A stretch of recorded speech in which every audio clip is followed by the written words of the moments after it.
Irmãos, nós ouvimos a primeira leitura do livro dos Números, esse texto conhecido que narra um momento triste da história do povo de Deus. O povo de Deus havia saído do Egito com todos aqueles sinais estrondosos e maravilhosos, com todos aqueles sinais da providência divina, do amor de Deus, do cuidado de Deus para com eles. O mar se abriu, eles passaram a pé enxuto, eles deixaram a situação de escravidão, deixaram o faraó e estavam a caminho, em direção à terra prometida. E nesse percurso, eles esqueceram do que o Senhor havia feito e começaram a murmurar, a impacientar-se, a falar contra Deus e contra Moisés, dizendo: por que nos fizeste sair do Egito para morrermos no deserto? Não há pão, falta água, e já estamos com nojo desse alimento miserável. Olha só que palavras fortes. Estamos com nojo desse alimento miserável. Imagine um filho falando para a mãe que acabou de fazer o almoço: eu tenho nojo dessa comida, desse alimento, desse almoço miserável. Foi isso que eles falaram em relação a Deus. Estamos com nojo desse alimento. Então a murmuração, que é um veneno que traz morte, que traz doença, que traz infidelidade, a murmuração que adoece, apodrece o coração. Também a murmuração é um resultado ou uma expressão da ingratidão. Depois de tudo que Deus havia feito, eles estavam reclamando. Então, as serpentes venenosas começam a morder, o povo começa a ficar doente, a morrer. Pedem perdão ou pedem a intervenção de Moisés. Moisés intervém, Deus manda fazer uma serpente, colocar sobre uma haste, e todo aquele que olhar para essa haste, para esta serpente, ficaria curado. E foi assim que aconteceu. E depois, no Evangelho, Jesus vai retomar essa imagem, dizendo: quando o Filho do Homem for levantado. Então, Jesus, ou esta serpente, é uma prefiguração do que aconteceria também com Cristo, porque Ele é o remédio para nossos pecados, para as nossas doenças causadas pelo nosso pecado. A murmuração é algo que nos persegue, é uma realidade que nos persegue em vários aspectos da nossa vida. Murmuramos no trânsito, murmuramos em relação àquilo que temos, não somos satisfeitos com o que temos, com o que Deus nos deu. Murmuramos em relação às pessoas, porque elas não são aquilo que nós gostaríamos que elas fossem, ou elas não agem da maneira que nós gostaríamos que elas agissem. Murmuramos contra a providência divina, reclamando dos dons, das graças que Ele nos dá. Queremos sempre mais, achamos pouco o que temos, queremos mais. Murmuramos contra a nossa vida espiritual, murmuramos contra a igreja de Cristo, corpo de Cristo. E aqui a murmuração contra a igreja ou contra a palavra de Deus é algo recorrente no meio católico. Nós achamos que podemos reclamar de tudo, que podemos dar opinião sobre tudo, que podemos falar sobre tudo. Até ontem, uma paroquiana nossa soltou um vídeo falando sobre os métodos naturais de espaçamento de gravidez, os métodos naturais permitidos pela igreja.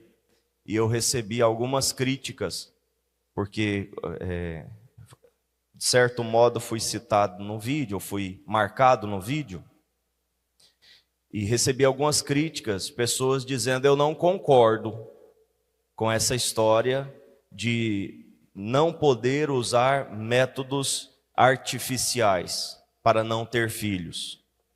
E para algumas pessoas eu disse: isso não muda nada. O que você concorda, o que você não concorda, não muda nada. Que diferença isso faz? Até uma pessoa ficou brava comigo porque eu fui muito indelicado. Bom, indelicadeza é achar que pode dizer: eu não concordo com a igreja. Eu não concordo com aquilo que a igreja prega, com o que o Papa Paulo VI falou, que é santo, aliás. Eu não concordo com o catecismo da igreja, eu não concordo com a palavra de Deus.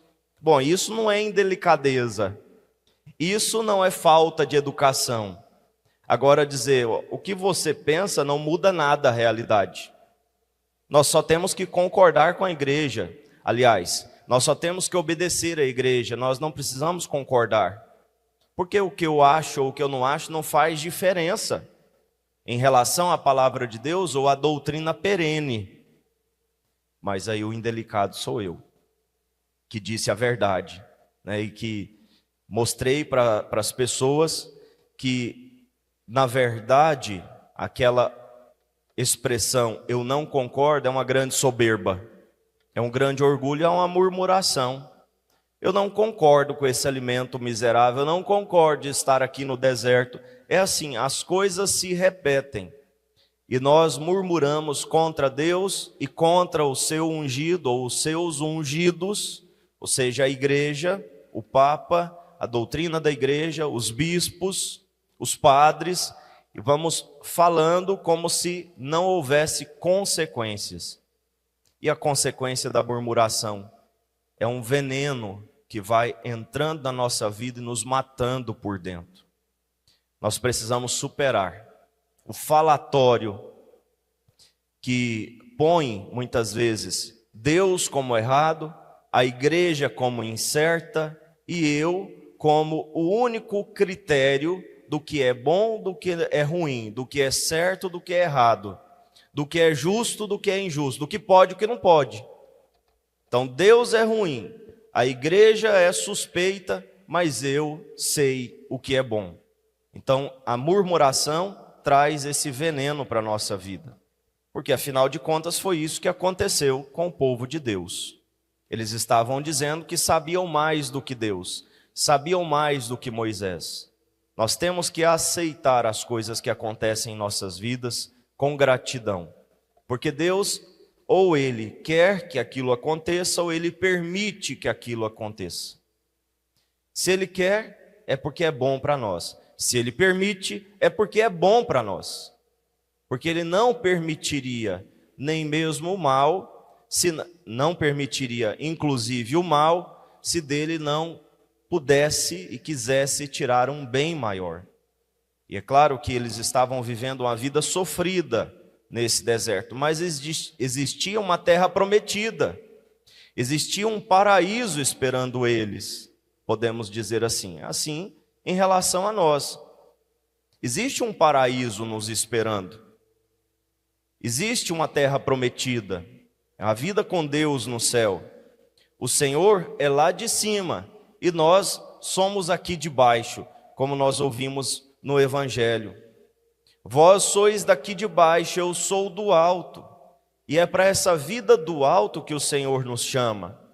Mas muitas vezes as reclamações, as murmurações e a falta de gratidão nos impede de dar o passo em relação a Deus. E continuamos aqui de baixo. Continuamos rastejando sobre as nossas crenças, sobre os nossos critérios, sobre os nossos esquemas mentais, sobre aquilo que achamos, enquanto Deus está nos chamando lá para cima.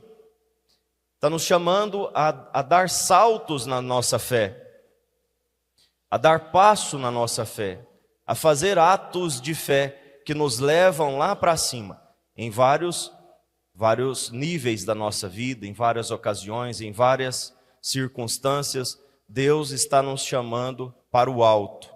mas nós muitas vezes insistimos em ficar aqui embaixo. Jesus disse no Evangelho: